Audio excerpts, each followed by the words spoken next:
Tibetans have a term called the clear light of reality.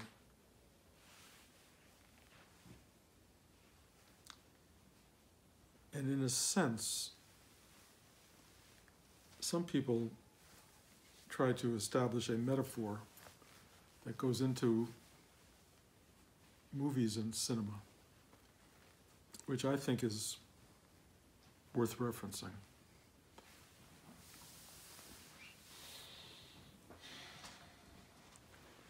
Movies are still images on a piece of film. Nowadays, of course, they're digital images, and the metaphor complicates. But as movies, still images, 24 frames a second passing in front of a projector, which goes on and off, so it's light, dark, yin, yang, if you will. It's just still images. Animating those images, and we would not be able to see them or know them without it, is a projector. It is a clear light shining through these yin-yang images, projecting onto a screen that you might call reality. Certainly it is a screen that catches our attention. We see something appear and we go like that. And those images can hold our attention or not. If they are invested with something you might call story or character or beauty or ugliness or repulsiveness, one way or another, those images impact us. And we begin to forget about that which is projecting them and get very caught in the image itself. We could call that image life. And the story of life comes from a source that we do not know, but seems related to the clear light that is shining through it. It is arising. These stories arise and are projected into our field of vision and experience.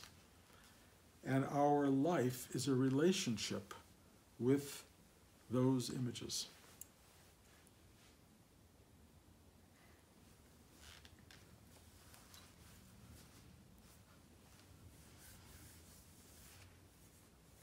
The end of life, according to Tibetans, is a journey back into the clear light of reality, a withdrawing from the images and looking back at the source.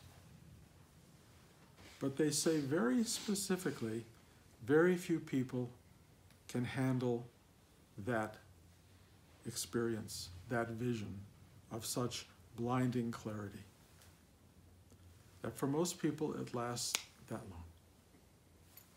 Gone. At which point,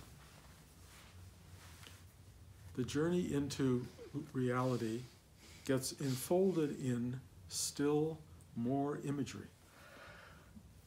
Much of it possibly derived from the memory banks of having watched this projected experience called life. And so we are journeying back, maybe in something equivalent of a dreamscape, and the Tibetans call it the bardo state, which is a gradual unraveling until one can slowly perceive once again the clear light. That unraveling is kind of timeless and spaceless, and yet we invest it with our mind energy with enormous senses of time and space and imagery and stories, both attractive and repellent. This is a model. I'm not asking you to buy it. I'm just telling you, it's a model that the Tibetans present, which is interesting because we don't have a lot of models. Our religious iconographies present different stories and narratives about what life is and what death is. Many of them have the quality of myth, of fairy tale, of hope for something extravagant and fantastical. In a way, it's up to everybody to buy into the model that works for them.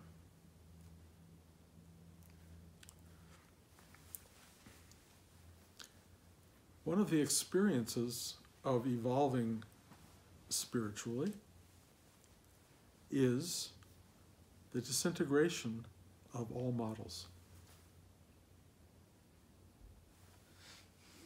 So that everything someone who teaches from a particular standpoint can offer you only works if it aligns with your sensibility and your sense of model.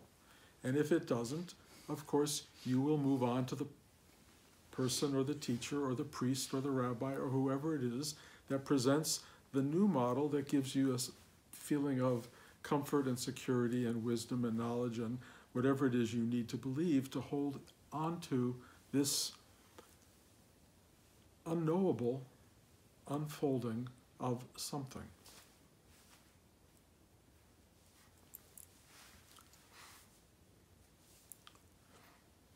I like the image of the clear light of reality. I don't like giving it a name particularly, but I sense in the day-to-day solitude of my being moments of witnessing that truth. It doesn't always look like light. It often looks like exactly what we're looking at. It has people and bodies and forms and issues and dramas and narratives and all of that stuff. And I look at it and I go, being a filmmaker and a dramatist, I am aware of what you call inspiration, which is a magical experience of something forming in the abstraction of being and filtering through and suddenly finding a voice and moving its way onto some kind of form like a screen or a piece of paper or just a dialogue that you hold on to, but it comes in and you start to see something that wasn't there forming into something real. And then I have had the experience of having a real life in which some of these inspirations that come through start to actually activate in terms of how you live, in terms of where you live, in terms of the car you buy. They start to become manifested. And also a lot of my dream life has come through and turned into story that has been on paper and computer screen that was then lifted off of that and turned into something we call movies, which can play on these big, big screens and speak to millions and millions and millions of people. So something that was very abstract entered into the system as inspiration, evolving into story that could speak to millions. And I was privy to the entire process, at least to the inception, the manifestation, the delivery of this story.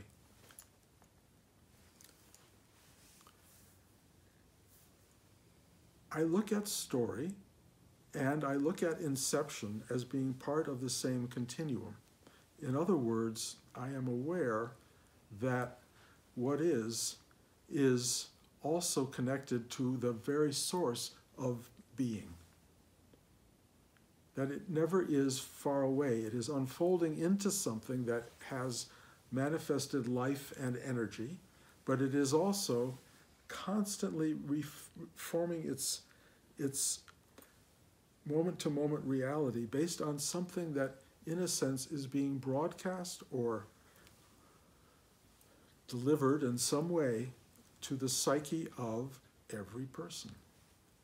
We are all, in a way, inspired. Some of us listen to the inspiration, some of us don't. Some of us get very caught up in the manifested realm that has been created and completely lose touch with that which began this process, which we call the Creator. If you can sit still long enough, regularly enough, in some practiced way, if you can let go of the story value, the drama, the narrative that is swirling around you, which is very compelling, long enough to just shut that down and just get quiet, you will feel, as I speak about almost regularly, a rising into silence and into light. Something clarifying, something that clears the way, something that takes you and draws you upward and, in a certain sense, feels like going home. The extraordinary nature of this light is that it exists, in a sense, beyond and above, and it is something one rises up into. It's also something you can enter through your portals, like your heart, and go deep, deep, deep inside, and it brings you to the same uplifting quality. Silence, focus, stillness are really key ingredients in allowing yourself to move beyond the day-to-day drama of your life. Why would you want to do that? Well,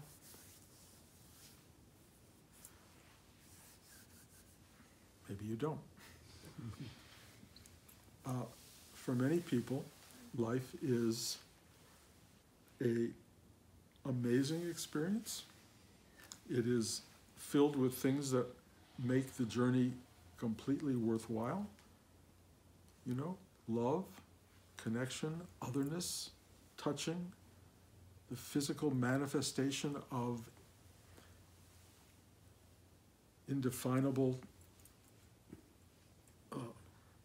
unknowable projection that comes through and that becomes tangible is an extraordinarily addictive and compelling thing.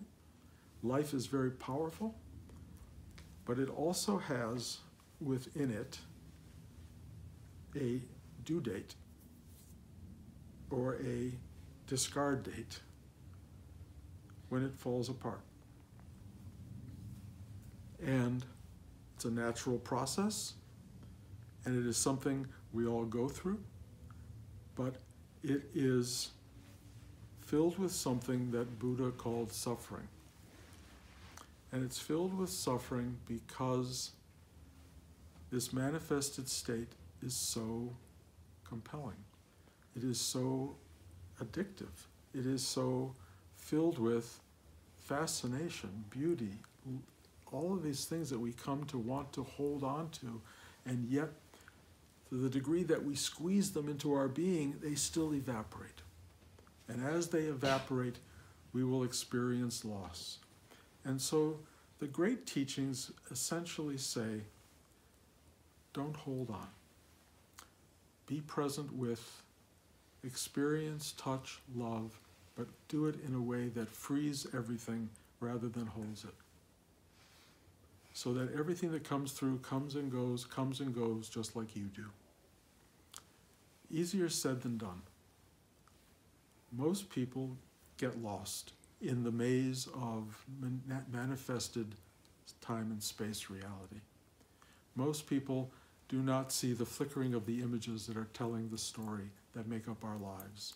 Most people have bought 100% into this temporary space that is already on its way out.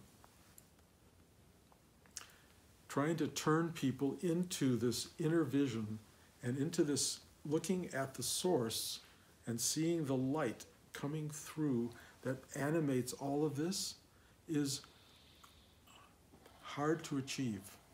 And yet, people like me, other teachers out there, other religious leaders, spiritual people will say, stop what you're doing for enough time in the day to touch and feel this thing that is playing itself out in your mind and body, and that is beautiful beyond belief and corruptive in every possible way. And it is worth enjoying, it is worth touching, but in the end, the practice of letting it go is the journey back to the clear light of reality. And if you don't begin that journey while you're still alive, one, your life will become very discomforting in many ways, and you will not be prepared for the grand adventure of going back into that from which you have arisen. So I think a lot of teachers basically are here to encourage you or promote you to do this seriously. And also, I think, to guide you through it, to tell you how they've gone through it, what they're doing, how it's working for them. And I think some people do that. Some people simply buy into an idea and then try to sell you on the idea, whether they've known it or not. Some people preach the gospel because it's been passed on for generations and centuries. But the only ultimate teaching that will satisfy, truly, is what you learn on your own. Learning it from a teacher is nothing. It is an inspiration, perhaps, to do your work. Doing your work is to stop long enough and begin to look at what is. Look at the clear light of reality, both as it manifests itself in front of you and as it descends from some other plane of being and existence into this very materialized, physicalized space. Try to trust me when I tell you this is not as real as it appears, not as solid as it appears, not as dark and light as it appears. It is more like images passing through a projector, creating something that we have all found beyond fascinating. One can talk forever about what it means to be alive, what can gain out of life itself. It appears to be an enormous reason for manifestation to happen. You know, I talk about this, I don't know how often I talk about it, but probably way too often. The idea that manifestation is God or universe trying to look at and know and embody itself. We are that embodiment. We are the expression of something that is not knowable, trying to know what it is. You can buy that or not buy that as an explanation, but to me, it kind of explains it. On the other hand, don't just be the materialization of the universe, be the source of it, because that's what you are. Find the way back to the light. It means just turning around and looking inward from which that light emerges. Just look inside. Be quiet, be still pointed, allow yourself to sit with that and see what happens. I will tell you, based on my experience over 50 years of doing that it is not always as easy as one would like it to be, that there are challenges along the way, that there are moments along the way where you want to say, okay, I've done it.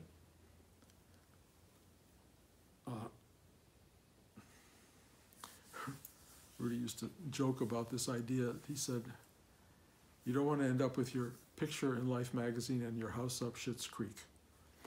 In other words, getting a place and a foundation and a permanence in life that you think is yours, a celebration of somehow that you've arrived, and you build a house and you say, this is where I am. No, there is no stable, final resting place in this material form at all.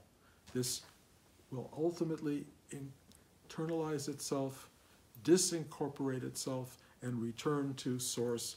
And that source that it returns to is never not present. You can absolutely touch source all the time. As a writer, I will talk to people who are artists, people who follow it deep intuitive instruction. You know there is something out there guiding you, directing you, helping you through this journey. It is there. The great thing about being a creative person is that you know you have touched creating and the creator that is part of that creating. It is exquisite. You can create new life. You can create the joy of a day. You can create a wonderful meal for somebody. You can create a happy birthday party that will make people feel like so grateful to be at a party. There's a million things you can do and make part of the beauty of life itself. And you can also give vent to some of the darker impulses of the human experience, which have a terrible side effect of clouding your vision and making you more and more unaware of the truth of being. That's called karma. Bad action, ignorant action, a failure to hear the voice of that which is guiding you through life can create terrible side effects and dramas, and they can be really unpleasant.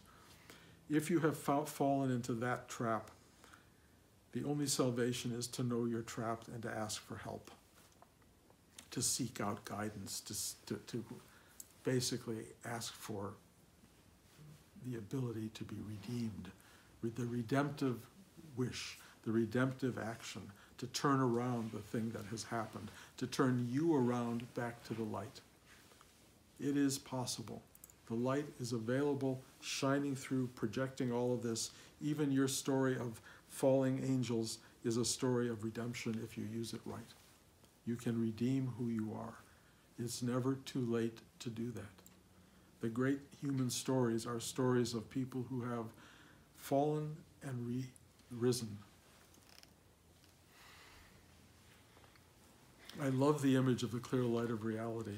I love the idea that it is shining at all times. I love the idea that it's possible for human beings to witness it and for human beings to prepare themselves to return to it. Unfortunately, out of all the people I know in the world, very few people are conversant with what I'm talking about. Very few people have a clue. They're living their lives in terrible ignorance, really.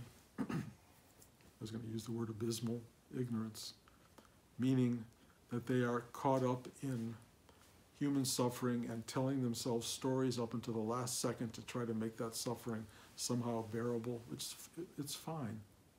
The only problem is when it finally evaporates into what it truly is, if you have not trained your mind to open to light, you will just keep playing in the darkness that the Bardo states represent. So, if you're looking to be freed or liberated from the journey of illusion,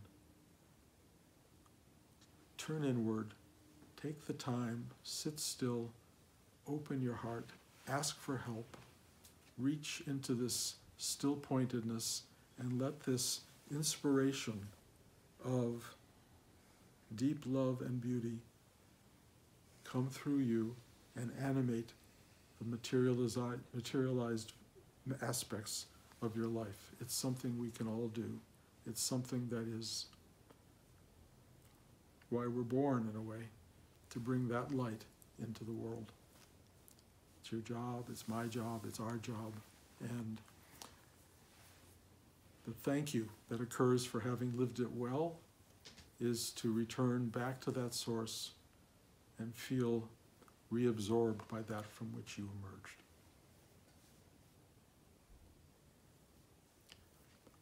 Pay attention to the clear light. Look for it. Seek it out.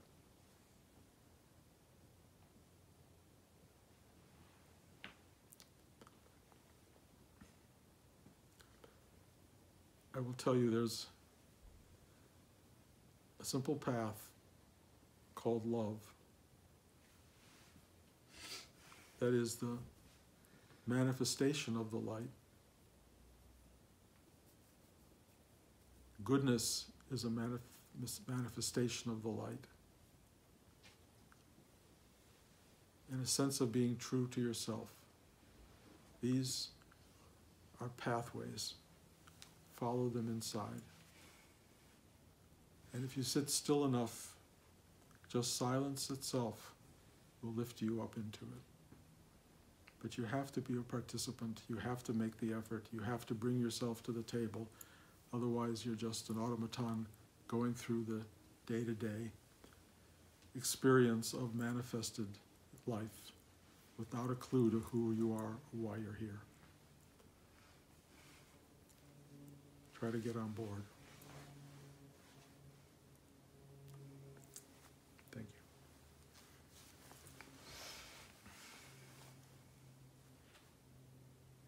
you. Anything to say?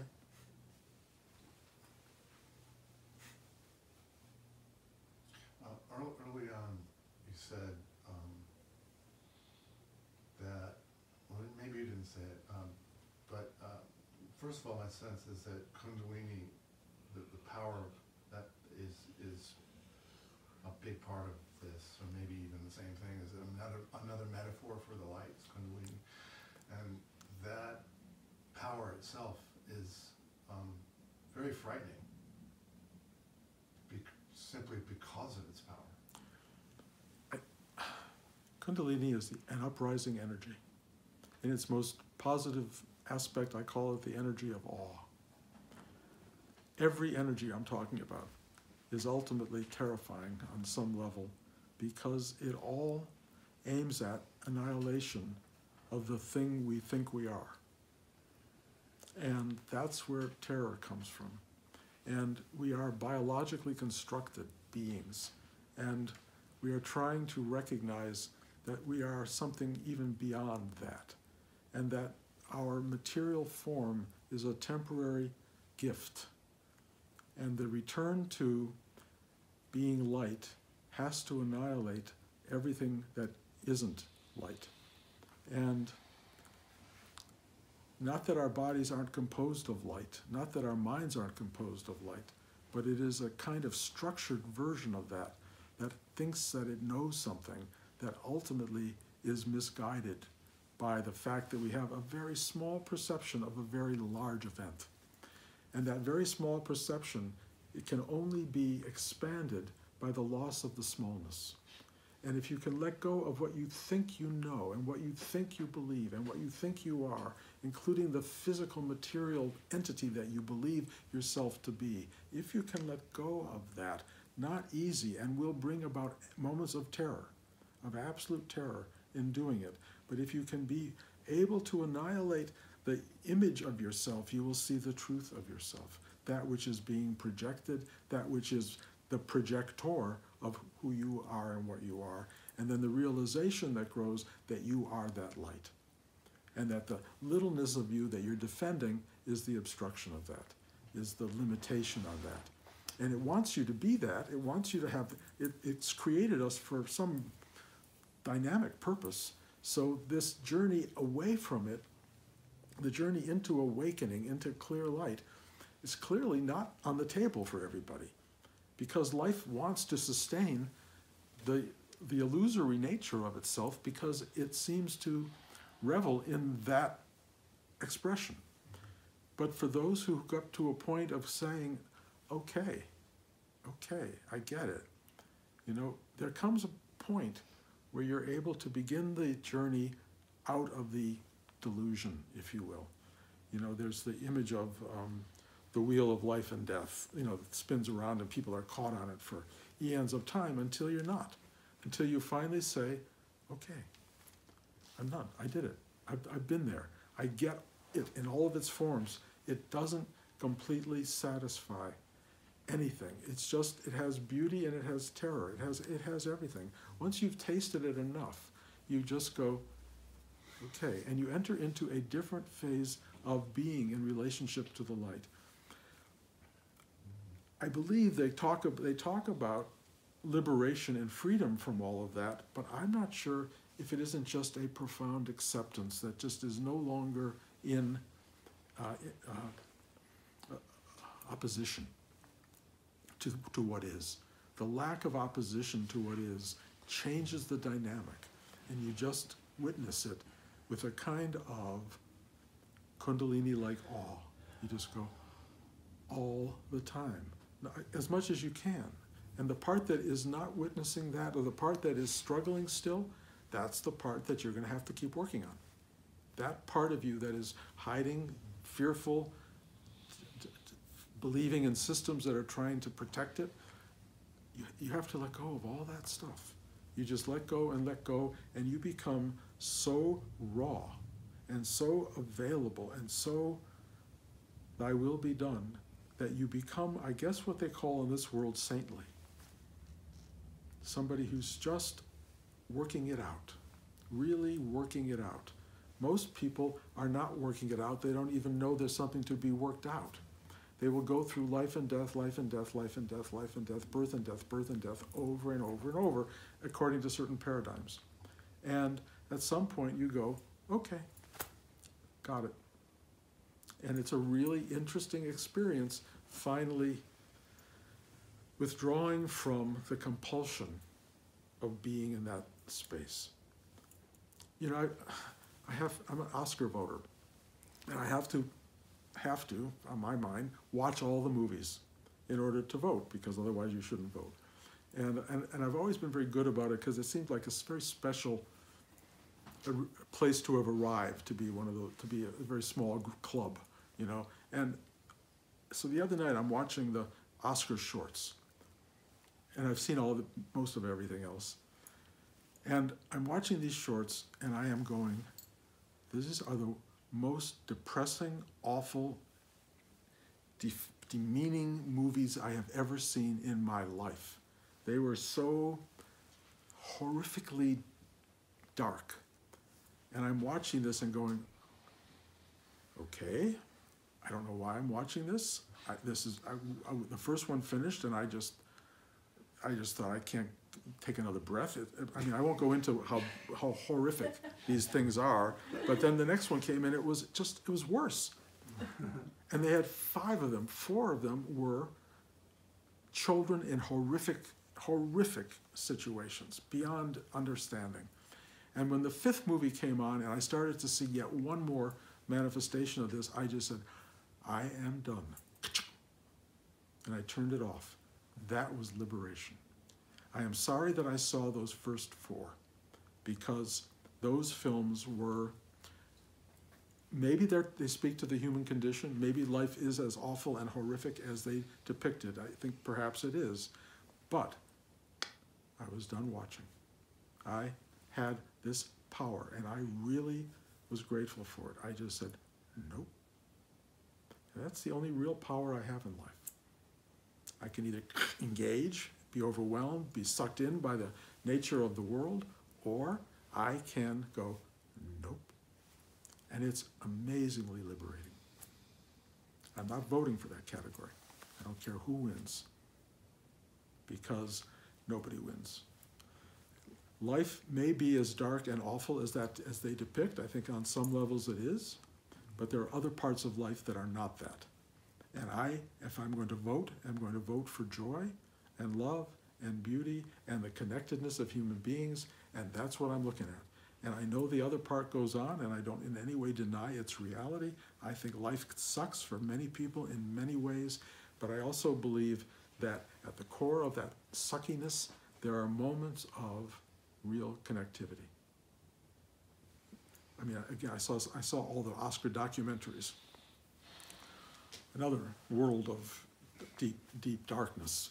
But even in the midst of some of these awful things, I saw really complex, perhaps really truly awful and deluded people loving their children, and children laughing and giggling. And I said, okay, I will move toward that.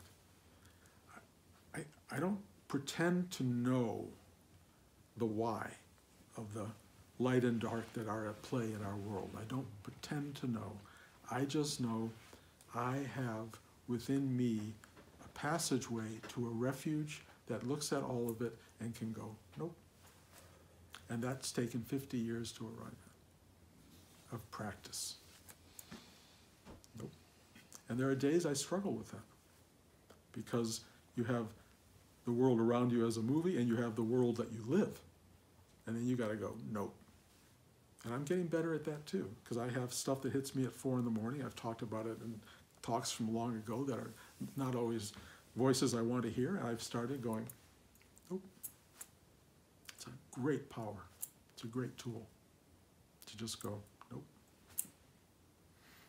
So the more one can learn to develop that muscle, the more one can learn to let go, to open, to surrender, as Rudy would call. You know, you develop a capacity to live that allows for transformation and change no matter how old you are, no matter where you are in your life. You can let go of everything, you can uproot, you can move on, and you can find the next reality, the next inspiration that's waiting to come through. And I am amazed at how much stuff is opening for me at this moment that comes out of letting go. Comes out of letting go. So I'm pushing an agenda here. And the agenda is very simple. I've talked about it for the last however many years on these talks, but basically it's just stop, sit, stay. That's my old teaching. Stop, sit still, stay, and let this thing that is being exposed within you reveal itself so that you can see it too, and it will be there. It's there in everybody. Just stop long enough to say, oh my God. You just feel it. I mean, it comes out, it comes by walking down the street and suddenly the sunset or whatever it is, the rainbow. We have rainbows here all the time. It's like we don't have to do anything to. It's like they keep hitting, and you go after a while, recognize it as a gift. It's a gift. Take the gift. Take the gift. Be quiet. Open up and see that no matter what's happening, it's coming from a place of transcendent beauty and truth, and it's for you. Period. End of story.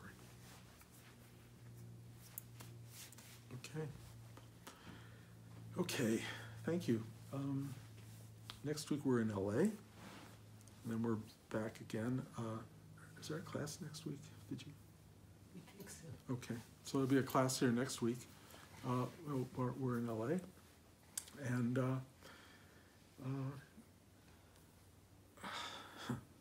just endless gratitude to you guys for showing up. This doesn't happen if you aren't there. I mean, it can happen for me, but it wants to be shared. That's all I can tell you. So thank you for taking it.